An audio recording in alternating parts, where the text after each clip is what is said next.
Latest ആയിട്ട് നമ്മൾ ഇൻസ്റ്റാഗ്രാമിൽ നോക്കിക്കഴിഞ്ഞാൽ ഒരു വീഡിയോ ഭയങ്കര വൈറലായിട്ട് പോയിക്കൊണ്ടേയിരിക്കുകയാണ്. ദിയ ഫർസ എന്ന് പറഞ്ഞ ഒരു ബ്യൂട്ടീഷ്യൻ ഉണ്ടെങ്കിൽ തൻ്റെ ഈ ഇൻസ്റ്റാഗ്രാം പേജിൽ ഒരു വീഡിയോ ഇട്ടിട്ടുണ്ടായിരുന്നു. ഇതേ കണക്കൊരു പെൺകുട്ടിക്ക് കല്യാണത്തിനുണ്ടെങ്കിൽ മേക്കപ്പ് ഇടാൻ ചെല്ലുകയും അവിടെ ചെന്നിട്ട് കുറച്ച് കാര്യങ്ങൾ പറയുകയാണ് ചെയ്തത്. യഥാർത്ഥത്തിലുണ്ടെങ്കിൽ ആ പെൺകുട്ടിയുടെ കല്യാണം അല്ലായിരുന്നു യഥാർത്ഥത്തിൽ ഉറപ്പിച്ചിരുന്നത്, ആ കുട്ടിയുടെ ചേച്ചിയുടെ ആയിരുന്നു കല്യാണം ഉറപ്പിച്ചിരുന്നത്. പക്ഷേ കുറച്ച് നാൾ മുമ്പ് ഈ കല്യാണത്തിന് ഒരു 4-5 ദിവസം മുമ്പ് തന്നെ ഈ ചേച്ചി ഉണ്ടെങ്കിൽ ഒളിച്ചോടി പോവുകയാണ് ചെയ്തത്.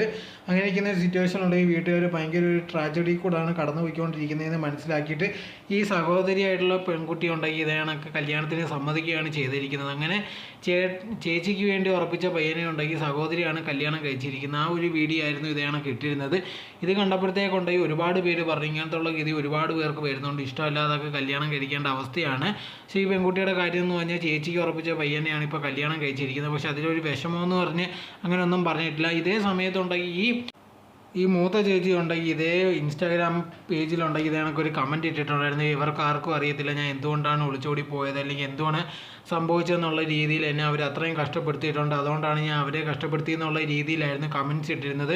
അതിന് പ്രത്യേകിച്ച് ആരും ഒന്നും മറുപടിയൊന്നും കൊടുത്തിട്ടില്ല. എന്തായിരുന്നാലും ശരി, ഇപ്പോൾ ഈ പെൺകുട്ടി ഇത് മനസ്സിലാക്കിയിട്ട് വീട്ടുകാരുടെ ബുദ്ധിമുട്ട് മനസ്സിലാക്കിയിട്ടാണ് കല്യാണത്തിന് സമ്മതിച്ചിരിക്കുന്നത് എന്നുള്ളൊരു കാര്യമാണ് മനസ്സിലായത്. എന്തായിരുന്നാലും ഈ കുട്ടിക്കുണ്ട് ഈ വിവാഹ ജീവിതം എന്ന് പറഞ്ഞാൽ നല്ല രീതിയിൽ തന്നെ പോട്ടെ, ഒരു കുഴപ്പമില്ലാതെ നല്ല രീതിയിൽ പോട്ടെ എന്ന ആശംസയാണ് നൽകുന്നത്. ഇതിനെപ്പറ്റിയുള്ള നിങ്ങളുടെ അഭിപ്രായം എന്തോന്ന് കമൻറ്റ് ബോക്സിൽ കമൻറ്റായി രേഖപ്പെടുത്തുക.